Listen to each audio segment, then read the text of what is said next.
அஸ்ஸலாமு அலைக்கும். இன்னைக்கு நாம ஒரு ஆளுமைய பத்தி ரொம்ப ஆழமா பார்க்க போறோம். ஆமா, சையத் அபுல் மௌதூதி. அவரை பத்தி பேசணும்னா சிலருக்கு அவர் ஒரு பெரிய இஸ்லாமிய புரட்சி சிந்தனையாளர். இன்னும் சிலருக்கோ அவர் கடுமையான சர்ச்சைகளுக்குரிய ஒரு நபர். உண்மைதான். சரி, நம்ம நோக்கம் மௌதூதியோட வாழ்க்கை, அவரோட எழுத்து, அவர் ஆரம்பிச்ச ஜமாத்-இ-இஸ்லாமி இயக்கம், அப்புறம் அவருக்கு கிடைச்ச மரண தண்டனை, உலகம் முழுக்க அவர் ஏற்படுத்தின தாக்கன்னு எல்லாத்தையும் அலசி ஆராயறது தான். ரொம்ப சுவாரஸ்யமா இருக்க போகுது. வாங்க ஆரம்பிக்கலாம். ஒரு நிமிஷம் யோசிச்சு பாருங்க. லாகூர் சென்ட்ரல் ஜெயில்ல ஒருத்தர் தொழுதுட்டு இருக்கார். திடீர்னு ராணுவ வீரர்கள் அவரை சுத்தி வளைக்கிறாங்க. தொழுது முடிஞ்சதும் உங்களுக்கு மரண தண்டனை விதிச்சிருக்கோன்னு சொல்றாங்க. அப்போ அந்த மனுஷனோட மனநிலை எப்படி இருந்திருக்கும்? அதேதான். அங்கிருந்தா மௌதூதியோட கதை ஆரம்பிக்குது. சரி, அப்போ அந்த லாகூர் சிறை சம்பவத்திலிருந்தே தொடங்குவோமே. ஆமா. அவர் தொழுது முடிச்சதும் மார்ஷலா கோர்ட்டோட தலைவர் அவர்கிட்ட போறார். போய் காதியானி மஸ்லாங்கிற ஒரு புத்தகத்தை எழுதுனதுக்காக உங்களுக்கு மரண தண்டனை விதிச்சிருக்கோன்னு சொல்றார். அந்த காதியானி மஸ்லா புத்தகம், அப்போ பாகிஸ்தான்ல அது ஏன் அவ்ளோ பெரிய பிரச்சனையா இருந்துச்சு? கொஞ்சம் விளக்க முடியுமா? நல்ல கேள்வி. அப்போ பாகிஸ்தான்ல காதியானிகள், அதாவது அகமதியாக்கள், தங்கள முஸ்லிம்கள்னு சொல்லிக்கிட்டாங்க. ஆனா அவங்க கொள்கைப்படி முகமது நபிக்கு பிறகு ஒரு நபி வந்ததா நம்பினாங்க. ஓ, இது இஸ்லாத்தோட அடிப்படை கொள்கைக்கே எதிரானது இல்லையா? அதேதான். அதனால அவங்கள முஸ்லிம் அல்லாதவர்களா அறிவிக்கணும்னு ஒரு பெரிய போராட்டம் நடந்துச்சு.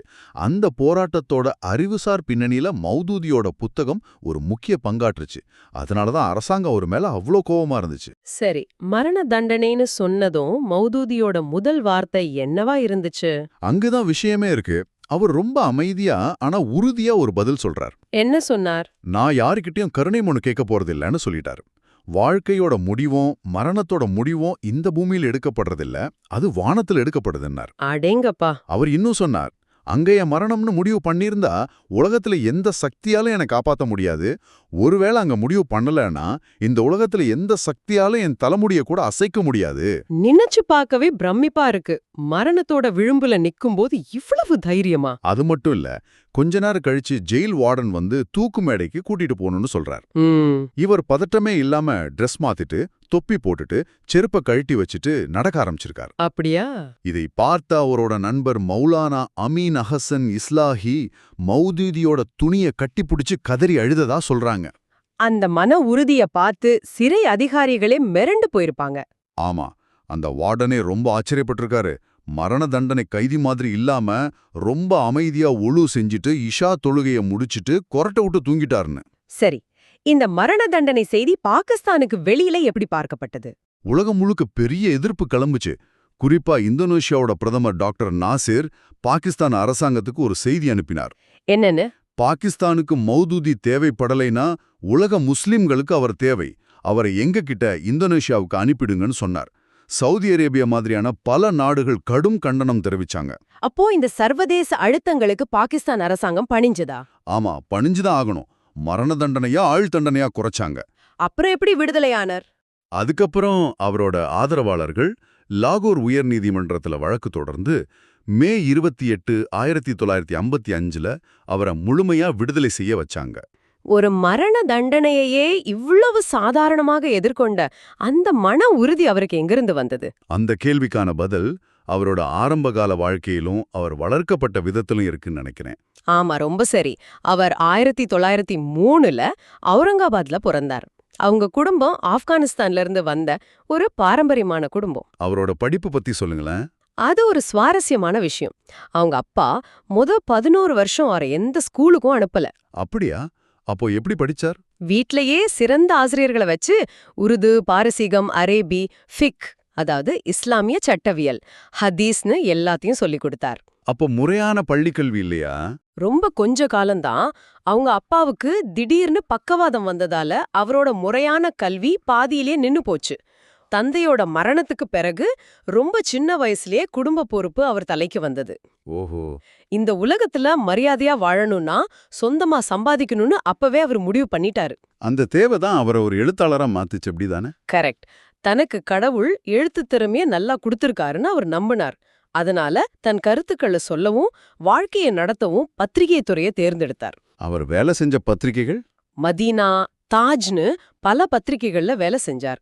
குறிப்பா டெல்லியிலிருந்து வந்த அல் ஜமியத் பத்திரிகையில ஆசிரியரா இருந்தது ஒரு முக்கியமான கட்டம். அல் ஜமியத்துங்கிறது அப்போதே ஒரு பெரிய பத்திரிகை இல்லையா? ஆமா, அது ஜமியத் உலமா-இ-ஹிந்த் அமைப்போட அதிகாரப்பூர்வ பத்திரிகை. அதாவது அப்போதைய பிரிட்டிஷ் இந்தியாவுல இருந்த மிகப்பெரிய இஸ்லாமிய அறிஞர்கள் சபையோட குரல் அது. ஆனா அங்கிருந்து அவர் ஏன் விலகினார்? அந்த அமைப்பு இந்திய தேசிய காங்கிரஸ ஆதரிக்க ஆரம்பிச்சப்போ அது முஸ்லிம்களோட நலனுக்கு எதிரானதுன்னு மௌதூதி நினைச்சார். கொள்கை வேறுபாடு காரணமா ஒரு பெரிய பத்திரிகை வேலையை விட்டுட்டு வெளியில வந்தார். அந்த வயசுலயே அவருக்கு அந்த அளவுக்கு அரசியல் தெளிவு இருந்திருக்கு. ஆச்சரியம்தான்.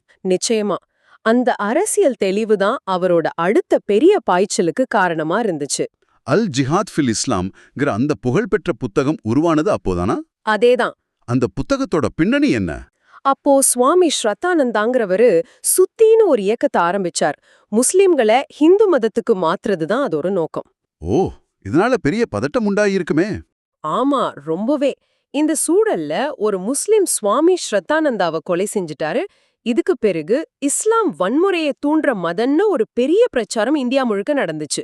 அப்போ இதை எதிர்த்து போராட வேண்டிய தேவை ஏற்பட்டிருக்கு. ஆமா, அப்போ டெல்லி ஜாமா மஸ்ஜித்ல மௌலானா முகமது அலி ஜௌஹர் ரொம்ப உருக்கமா பேசினார். இஸ்லாத்துல ஜிஹாத் பத்தின தப்பான புரிதலை நீக்க ஒரு புத்தகம் எழுதணும், யாராவது இந்த வேலைய செய்ய மாட்டீங்களான்னு கேட்டார். அந்த சவால மௌதூதி ஏத்துக்கிட்டார். ஆமா, வெறும் 24 வயசுல, நம்பவே முடியல.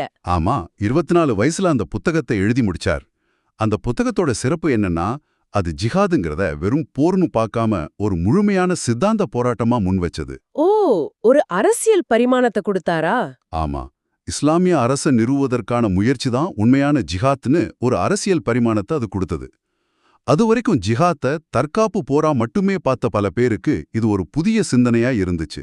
அந்த புத்தகத்துக்கு அல்லாமா இக்பால் மாதிரி பெரிய ஆளுமைகள் கிட்ட இருந்து வரவேற்பு கிடைச்சதா சொல்றாங்களே.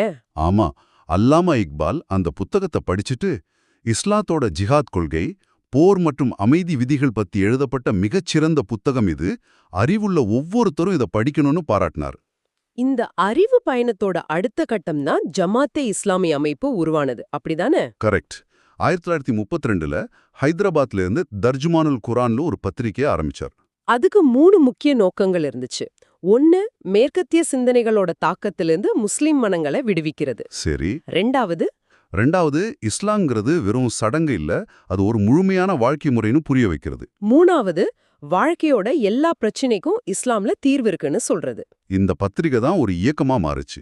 ஆமா, இந்த பத்திரிகைக்கு கிடைச்ச வரவேற்பு அவரை ஒரு இயக்கத்தை ஆரம்பிக்க தூண்டுச்சு. ஆகஸ்ட் 26, 1941ல ஜமாத்தி இஸ்லாமிய அமைப்பு முறைப்படி தொடங்கப்பட்டது. ஆனா எந்த ஒரு இயக்கமா இருந்தாலும் அதுக்குள்ள கருத்து வேறுபாடுகள் வருமே. ஜமாத்தி இஸ்லாமியிலையும் அது நடந்துச்சா? நிச்சயமா நடந்துச்சு.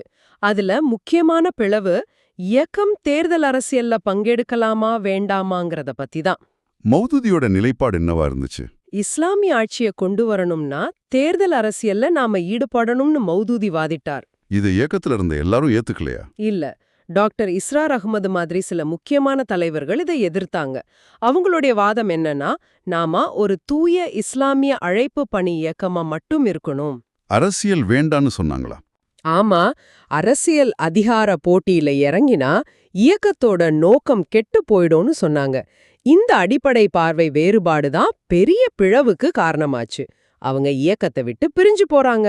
சரி, இப்ப மௌதூதியோட வாழ்க்கையில ரொம்பவே சர்ச்சைக்குரிய ஒரு பகுதிக்கு போவோம். அவரோட கிலாஃபத் ஓ மலூக்கியத், அதாவது ஆட்சியும் முடியாட்சியுங்கிற புத்தகம். ஆமா, அந்த புத்தகம் இஸ்லாமிய உலகத்துல ஒரு பெரிய புயலையே கிளப்புச்சு. அதுல என்ன எப்படி சொல்லியிருந்தார்? இஸ்லாமிய ஆட்சி எப்படி படிப்படியா முடியாட்சியா மாறுச்சுன்னு அதுல விளக்கியிருந்தார். ஆனா அந்த விளக்கத்தை கொடுக்கும்போது நபி தோழர்களான சஹாபாக்கள் விமர்சிச்சலா அவர் மேல கடுமையான குற்றச்சாட்டு வந்துச்சு. அந்த விமர்சனங்கள் எந்த அளவுக்கு கடுமையா இருந்துச்சு? ரொம்பவே கடுமையா. பாகிஸ்தான்ல ஒரு மௌதூதி 100 யூதர்களுக்கு சமம்னு கோஷம் போடுற அளவுக்கு நிலைமை மோசமாச்சு. பல பெரிய இஸ்லாமிய அறிஞர்கள் சஹாபாக்களை விமர்சிக்க இவருக்கு என்ன தகுதி இருக்கு அப்படின்னு கேள்வி எழுப்புனாங்க. இவ்ளோ சர்ச்சைகளுக்கு நடுவுலயும் மௌதூதியோட தாக்கம் பாகிஸ்தானை தாண்டி உலகம் முழுக்க பரவுச்சு இல்லையா? ஆமா, அதுதான் ஆச்சரியம். அவரோட தாக்கம்ங்கிறது வெறும் அமைப்புகளோட பட்டியல் அல்ல. அப்போ வேற என்ன? இஸ்லாம் ஒரு முழுமையான அரசியல் அமைப்புங்கிற சிந்தனைய உலகம் முழுக்க கொண்டு சேர்த்ததுதான் அவரோட பெரிய பங்களிப்பு. அதுக்கு முன்னாடி இஸ்லாத்தே ஒரு தனிநபர் மார்க்கமா பார்த்த பல பேருக்கு இது ஒரு புதிய திறப்பா இருந்துச்சு. எந்த மாதிரி அமைப்புகள் மேல அவரோட தாக்கம் இருந்துச்சு? இந்தியா, பங்களாதேஷ்ல இருக்கிற ஜமாத்தே இஸ்லாமி, எஜிப்ட்ல எஹ்வானுல் முஸ்லீமின், அதாவது முஸ்லிம் சகோதரத்துவ அமைப்பு. துருக்கியில இருந்த ரஃபா கட்சி கூட அவரோட சிந்தனையால ஈர்க்கப்பட்டதுன்னு சொல்வாங்க. உண்மைதான். அமெரிக்கா, கனடால இருக்கிற இஸ்லாமிக் சர்க்கிள்னு பல அமைப்புகள் அவரோட சிந்தனைகளால நேரடியாவோ இல்ல மறைமுகமாவோ தாக்கம் பெற்றன. அவரோட மிக முக்கியமான படைப்பு தஃப்ஹீமுல் குர்ஆன் தானே? கரெக்ட். அது குர்ஆனுக்கு அவர் எழுதின விரிவான விளக்க உரை. சரி, இவ்வளவு ஒரு பெரிய தாக்கத்தை ஏற்படுத்தின அவரோட கடைசி நாட்கள் எப்படி இருந்துச்சு? அவர் சிகிச்சைக்காக அமெரிக்காவுல பஃபலோ நகரத்துல இருந்த மருத்துவமனைக்கு போயிருந்தார்.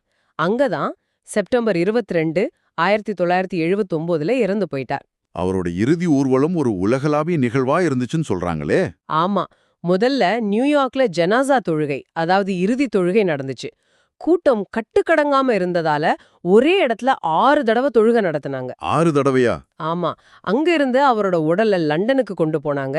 அங்க ஐரோப்பா முழுக்க இருந்து ஆயிரக்கணக்கான பேர் வந்து தொழுகை நடத்தினாங்க. அப்புறம் பாகிஸ்தானுக்கு? ஆமா, கராச்சிக்கு கொண்டு வந்தப்போ லட்சக்கணக்கான பேர் கூடினாங்க. கடைசியா லாகூர்ல? கடைசியா லாகூர்ல இருக்கிற கத்தாஃபி ஸ்டேடியத்துல இறுதி தொழுகை நடந்துச்சு. கிட்டத்தட்ட 25 லட்சம் பேர் கலந்துகிட்டதா ஒரு கணக்கு சொல்லுது. அப்படியா? புகழ்பெற்ற இஸ்லாமிய அறிஞர் டாக்டர் யூசப் அல் கராலாவி தான் அந்த தொழுகைய வழிநடத்தினார். அதுக்கப்புறம் லாகூர்ல இருந்த அவரோட வீட்லயே உடலடக்கம் செய்யப்பட்டது.